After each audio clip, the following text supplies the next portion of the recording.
everyone, welcome back to my channel.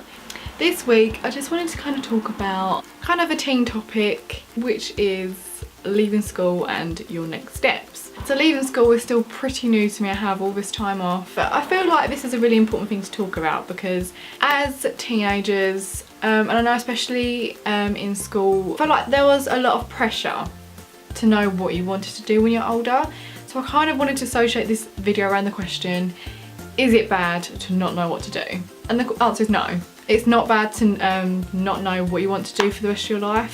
Think about when you're 15, 16, you've not seen the world, you haven't tried things, you haven't experienced things, like, do you know what I mean? There's very little in the real world that we've experienced because we've been in school for 12 years of our life practically. So I feel like it's a really big thing to talk about because throughout school, everyone always asks you, oh, you know, what do you want to be when you're older? And I think when you're younger, there are more aspirations.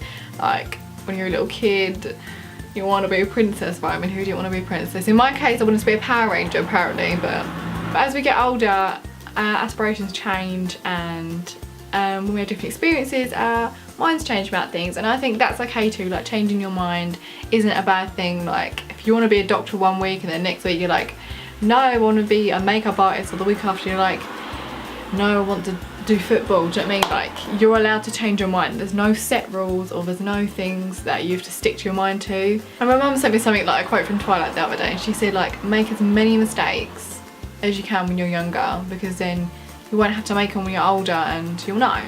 You'll just know when you're asked next time what you want to do, or your aspirations. Like, make mistakes, you know, do things, go through them, learn from them, because we're at a stage now where, like, this is the time to make mistakes and make as many as we can to learn from them. And I think sometimes we forget that. I think sometimes we're all really afraid of making mistakes that we can't undo or we can't come back from. But it's not true. Generally when we make mistakes, there's generally always a way you can find a solution or some way to fix it. So moving on from that, I have left school, as I just said. I have left school, I have this time off, and I remember as I was going out through year 10, 11, you were kind of getting more of an idea of what you wanted to study at college, or you were looking a bit more into colleges.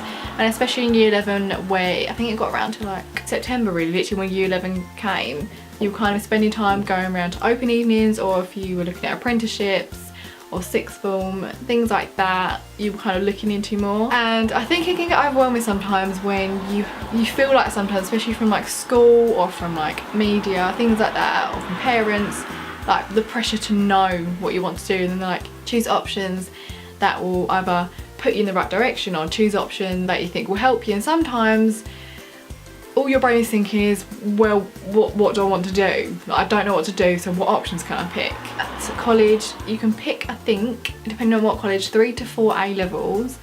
I picked 2 A levels and a diploma course, which is equivalent to A levels. And I'm happy with my options now, but it did take me nearly all year to like be really sure of what to take. I think my advice if you're picking college courses is pick something you love and you like. Pick something that you think, if you have an idea of what you want to be, like, will push you in the right direction. And also pick something that opens up another door. And I say that so that your options kind of vary. Some people who I know now still haven't chose their third option because they're not sure, and I don't think that's a bad thing at all, because I think sometimes the time off gives you time to think about what you want to do. And I think sometimes it's nice to have that free time without exam stress, without things like that, just to sit, think about what you want to do, read into the college courses, go to the open evenings, induction days, things like that. Oh my god, I realised I had my window open the whole time. So sorry. As a teen, it can feel stressful that you don't know what to do for the rest of your life. I'm always told it's never too late to go back and change your options. I've also been told, on average, you change your career up to 8 times. I mean, some people don't, but I'm guessing some people change it up to 6 to 8 times. We're all definitely going to change in our lives because we may have different experiences, different circumstances, different situations. We could change our minds on our careers and our jobs. If you don't know what to do, if anything, you have loads of options. I think it's just trying different things. Make sure you have a foundation to start at, or like a backup job. I have 2 careers in mind, but I'm at that stage where I'm stuck which one I want to do, but I'm just going to kind of pursue both.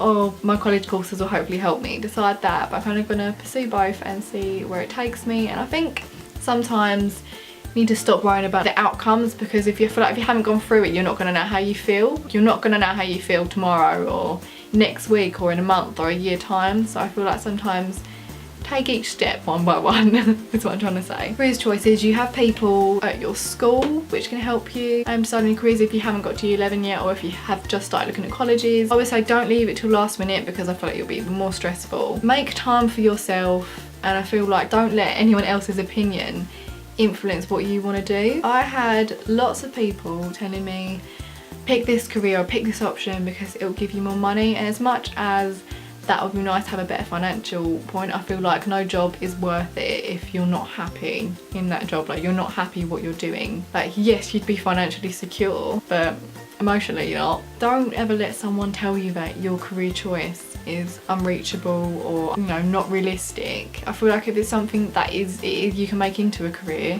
and you do really want to do, go for it. Life is too short to do what everyone else wants you to do. It's your life, you're the one who's going to be in that career, so you should be the one to decide the option. I was told not to choose makeup. I say my channel is mainly beauty. I love makeup and I'd really love to study it. I was told that universities would not like it because it's not academic. That is so untrue. Universities do not know you personally. They look at your application. If anything, they're getting money from you because you're choosing to study there. Sometimes, yes, it is hard to get into different universities, but they're looking for unique people. If you pick a subject based on someone else's opinion because someone's told you to take it or advised you to, and it's something you know deep down that you didn't want to take, don't take it.